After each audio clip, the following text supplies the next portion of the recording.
जय श्री राम। उपनिषद गंगा। नचिकेता के पिता वज्रश्रवा एक यज्ञ कर रहे थे। यज्ञ में वो बुद्धि और कमजोर गैया दान कर रहे थे। नचिकेता ने बार बार पूछा, पिताजी आप मुझे किसको दान देंगे? गुस्से में पिता ने कहा, मैं तुझे यमराज को दान देता हूँ। नचिकेता बिना डरी यमलोक चला गया।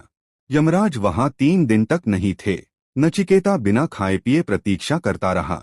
जब यमराज आए तो उन्होंने कहा, तुमने 3 दिन बिना भोजन के मेरा इंतजार किया, इसलिए मैं तुम्हें टी वरदान देता हूँ।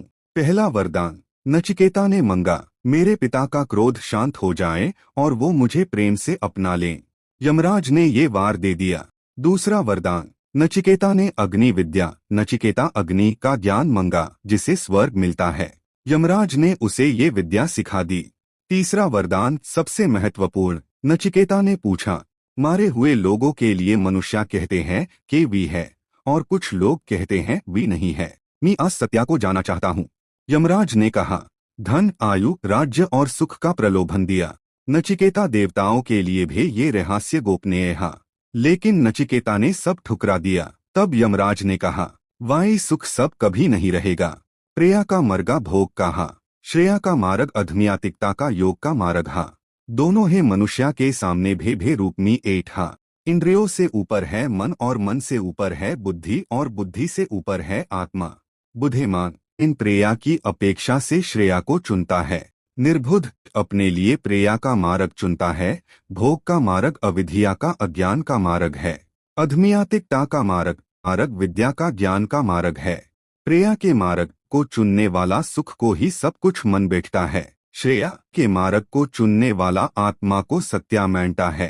प्रेया का मार्ग इंद्रियों के और ले जाता है। श्रेया का मार्ग इंद्रियों से पैर ले जाता है। एक ही नचिकेता आत्मा के सत्या को तारक से नहीं देखा जा सकता। उच्च श्रद्धाओं और ब्रह्म निष्ठा गुरु के द्वारा हाय आत्मा का सत्या जाना जा सकता है। एक ही नचिकेता इस शरीर को तुम रथ और आत्मा को राठी जानो। बुद्धि को सारथी और मन को लगाम जानो। इंद्रिया रथ के घोड़े हा और विषाई चरघा। जो चंचल मन का है, जिसने रथ के लगाम नहीं खींचे, इंद्रियां आस के वश में नहीं रहते, से ही जैसे दुष्टा घोड़े सारथी के। जे उन निश्चल मन का है जिसने मन के लगाम को खींची राखी है। इंद्रिया उसके वश में रहते हैं, जैसे उत्तम घोड़े सारथी के। विवेक जेस का सारथे हा, जिसने मन रूपी लगाम खींच राखी है। वाहे मनुष्य अपने कर्तव्य तक पहुँचता है। एक ही नचिकेता इंद्रियों से इंद्रियों के वेश्या श्रेष्ठ है। ऐसे कथाएं सुनने के लिए हमारे चैनल को सब्सक्राइब करें। हरे कृष्ण।